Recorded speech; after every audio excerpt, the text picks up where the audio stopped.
दोस्तों, politics and international relations में शामदीद। मैं हूं ज़कीउर रहमान वड़ाइच और आज हम बात करेंगे डिफरेंट आइडियालॉजीज़ पर। कम्युनिज्म, कैपिटलिज्म, सोशलिज्म, लिबरलिज्म, इन अल्फाज को आपने अक्सर सुना होगा, लेकिन क्या आप जानते हैं दोस्तों इन आइडियालॉजीज़ का सही मायने में क्या मतलब है और क्या असर रहा है हमारी दुनिया पर? क्या इनके फ़ायदे और नुकसान हैं? यही सब कुछ हम जानने की कोशिश करेंगे इन आइडियालॉजीज़ की इस न्यू सीरीज़ में। इस वीडियो में हम बात करेंगे कम्युनिज्म की।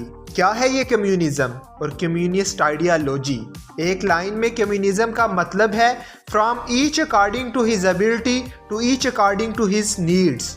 मतलब एक ऐसी सोसाइटी जिसमें इंसान अपनी काबिलियत की बुनियाद पर काम करे और अपनी एबिलिटी के मुताबिक काम करे। अगर एक इंसान ज़्यादा फिट है, मास्कुलर है, हैवी वेट उठा सकता है तो वो अपनी एबिलिटी के साथ काम करे। अगर एक इंसान थोड़ा कमज़ोर है, डिसेबल्ड है और ज़्यादा काम नहीं कर सकता तो वो अपनी एबिलिटी के हिसाब से काम करेगा और सोसाइटी को कंट्रीब्यूट करेगा। और एक ऐसी सोसाइटी जहां पर हर एक इंसान को अपनी ज़रूरत के हिसाब से चीज़ें मिलेंगी। दोस्तों, यहां पर आप सोचने पर मजबूर हो जाएंगे कि बड़ी अजीब तरह की सोसाइटी है जहां पर एक फिट और हेल्दी इंसान कड़ी मेहनत करे, हार्ड वर्क करे और इसे बदले में मिलेगा क्या? कुछ चंद पैसे जिससे उसकी ज़रूरतें पूरी हो जाएं। एग्जैक्टली ये कैसे काम कर सकता है वो मैं आगे वीडियो में एक्सप्लेन करूंगा। लेकिन कम्युनिज्म बेसिकली दोस्तों एक ऐसी सोसाइटी है या फिर आप कह सकते हैं लोगों को एक ऐसा स्ट्रक्चर करने का तरीका है जहां पर कोई पैसा नहीं है। एक मनी लेस सोसाइटी है, एक स्टेटलेस सोसाइटी है जहां पर कोई कंट्रीज नहीं होती, कोई बॉर्डर्स नहीं है कंट्रीज के दरमियान में।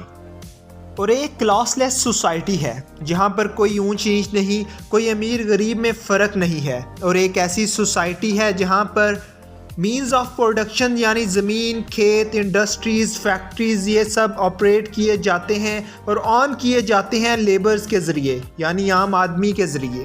हम लोग जब भी कम्युनिज्म सुनते हैं तो हमारे ज़हन में कार्ल मार्क्स, सोवियत यूनियन और चाइना जैसी कंट्रीज़ आती हैं। लेकिन रियलिटी में दोस्तों अगर आप बेसिक डेफिनेशन पर जाओगे कम्युनिज्म की तो कम्युनिज्म के जो फाउंडेशनल आइडियाज़ हैं ये हकीकत में हज़ारों साल पुराने हैं। इंसानी तारीख में आपको इसकी मिसालें देखने को मिलेंगी, जैसे कि आज से 10,000 साल पहले सोचिए इंसान कैसे रहते थे।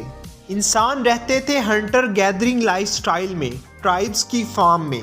कई एंथ्रोपोलॉजिस्ट मानते हैं कि ये प्रिमिटिव फॉर्म ऑफ कम्युनिज्म था। जब वो जंगलों में ट्राइब्स में रहने लगे, हंटिंग और गैदरिंग करने लगे तो वहाँ पर कोई पैसे का कंसेप्ट नहीं है, वहाँ पर कोई एक कंट्री का कंसेप्ट नहीं है, कोई कंट्री एग्जिस्ट नहीं करती। और कई ट्राइब्स में कास्ट होगी, ऊंच नीच होगी, लेकिन कुछ ट्राइब्स में हो सकता है उस टाइम पर कोई क्लास भी ना हो, यानी सारे लोग मिलजुल कर रहते हों, कोई प्राइवेट ऑनरशिप ना हो। ऐसा नहीं है ट्राइब में कोई एक इंसान कह सके कि ये चीज़ मेरी है और सिर्फ मेरी ही है। इन ट्राइब्स में यूजली जब आप खाना ढूंढ कर आते थे या हंट करके आते थे तो आप सबके साथ शेयर करते थे। शेल्टर्स भी सबके साथ शेयर की जाती थी, ज़्यादा से ज़्यादा चीज़ें हर किसी के साथ शेयर की जाती थी। ट्राइब्स में एक क्लोज कम्युनिटी की तरह हर कोई रहता था।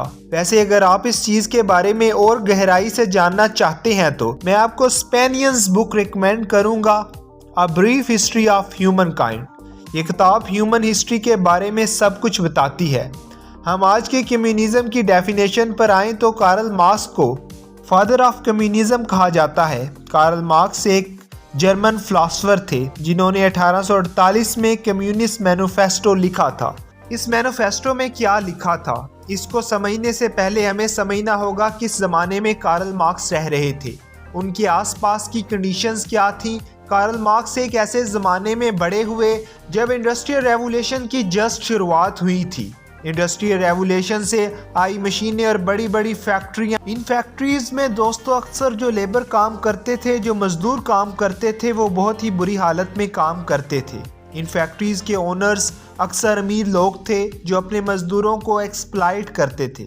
जो ये ओनर्स थे फैक्ट्रीज के, ये अपने वर्कर्स को ज़्यादा से ज़्यादा घंटे काम करवाते थे कम से कम पेमेंट देकर, और जो प्रॉफिट निकलता था इन फैक्ट्रीज से वो ज़्यादातर प्रॉफिट ये फैक्ट्री ओनर्स ही ले जाते थे। तो बेसिकली कार्ल मार्क्स के हिसाब से यहाँ पर दो क्लासेस थी। एक वो क्लास है अमीर फैक्ट्री ओनर्स की जो यहाँ पर ज़्यादा से ज़्यादा प्रॉफिट ले जाती है, और दूसरी क्लास है इन मज़दूरों की, वर्कर्स की, जो घंटों घंटों बुरी कंडीशन में काम करते हैं लेकिन इन्हें कुछ भी नहीं मिलता इसके बदले। इन्हीं प्रॉब्लम्स की सल्यूशन के लिए कार्ल मार्क्स ने एक ऐसी सोसाइटी इमेजिन की जहां पर अमीर और गरीब के दरमियान डिफरेंस ना हो। एक तरह का इन्होंने एक यूटोपिया इमेजिन किया। यूटोपिया एक परफेक्ट सोसाइटी होती है जो रियलिटी में एग्जिस्ट नहीं करती, और इस यूटोपिया को इन्होंने नाम दिया कम्युनिज्म।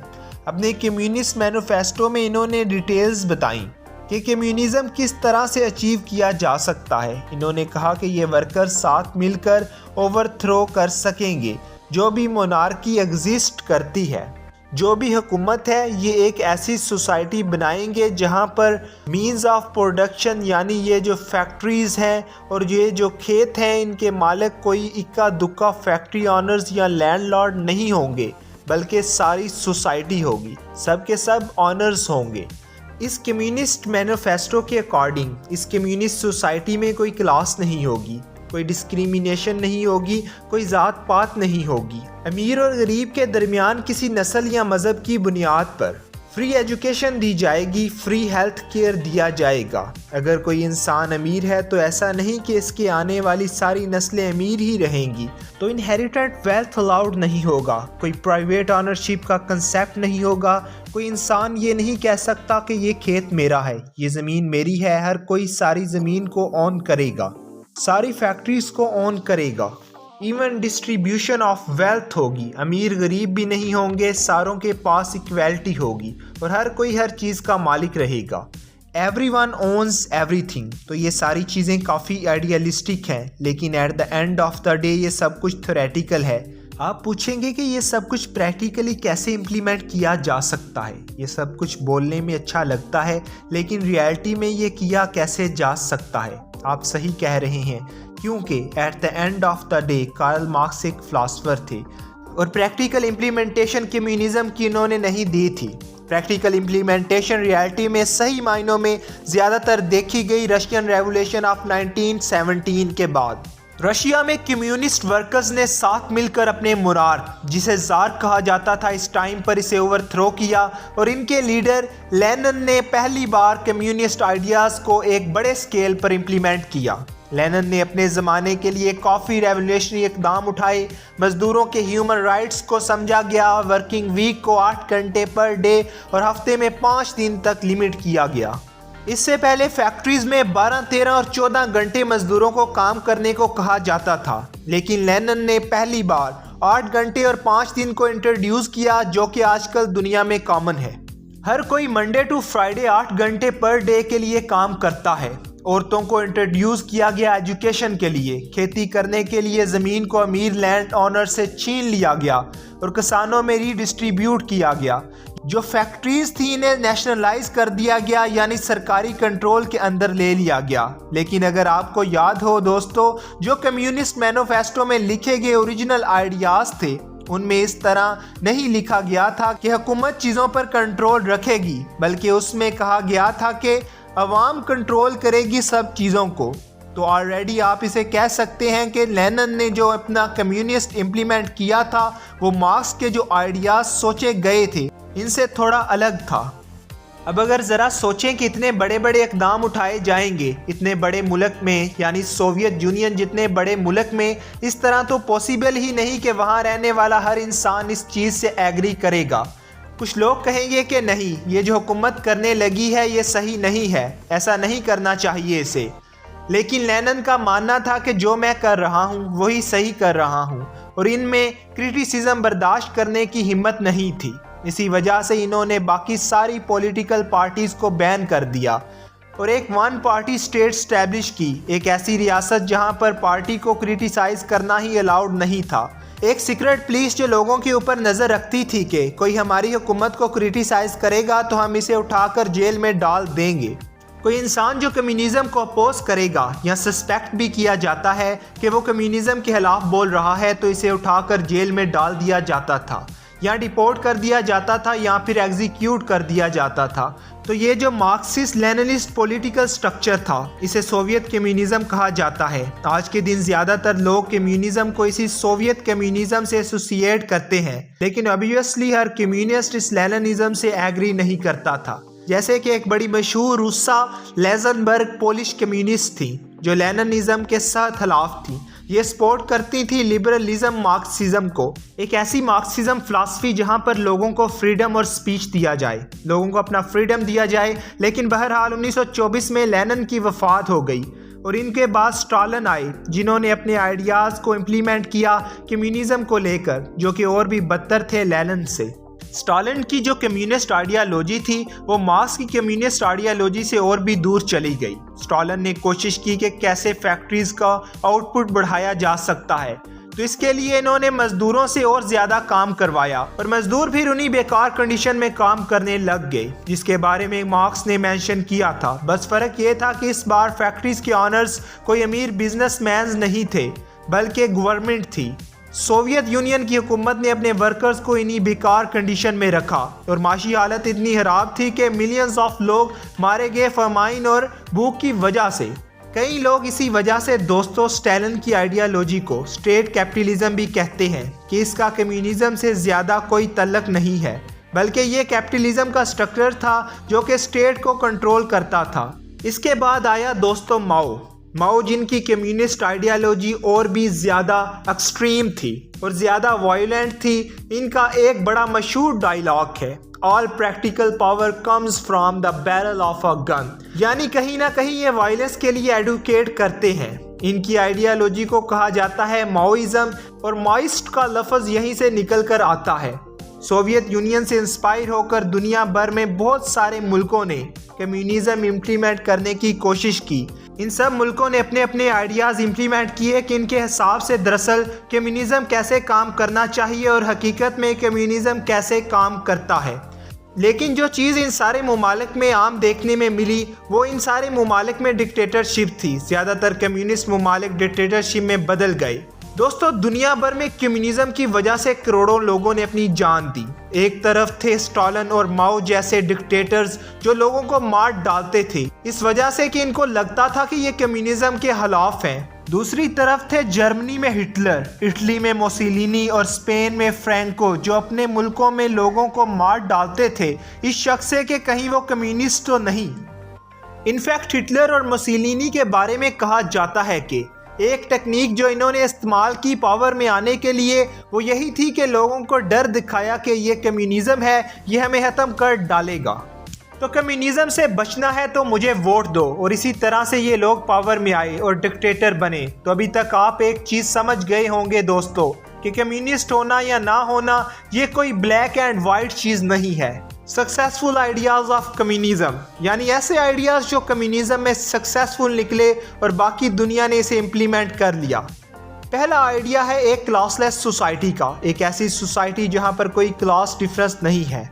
दूसरा आइडिया है नो इनहेरिटेंस, यानी कि कई यूरोपियन ममालिक में एक इनहेरिटेंस टैक्स मौजूद है कि अगर आप ज़्यादा अमीर हैं और अपने बेटे बेटियों को वो अमीरी गिफ्ट कर रहे हैं तो इस पर टैक्स लगाया जाएगा। तीसरा आइडिया है वर्कर राइट्स का, जिस एहतसाल की बात कार्ल मार्क्स ने की थी वो आज भी हमें कई जगहों पर मिलती है। इस चीज़ से बचने के लिए ज़्यादातर ममालिक में मिनिमम वेज का कंसेप्ट एग्जिस्ट करता है कि इससे कम तनख्वाह किसी वर्कर को नहीं दी जाएगी। इसके साथ साथ फ्री एजुकेशन और फ्री हेल्थ केयर के आइडियाज़ हैं जो कि काफ़ी ममालिक में कामयाबी से इम्प्लीमेंट किए जा चुके हैं। दोस्तों अब हम देखते हैं कम्युनिज्म के फेलियर्स को, फेलियर्स ऑफ कम्युनिज्म।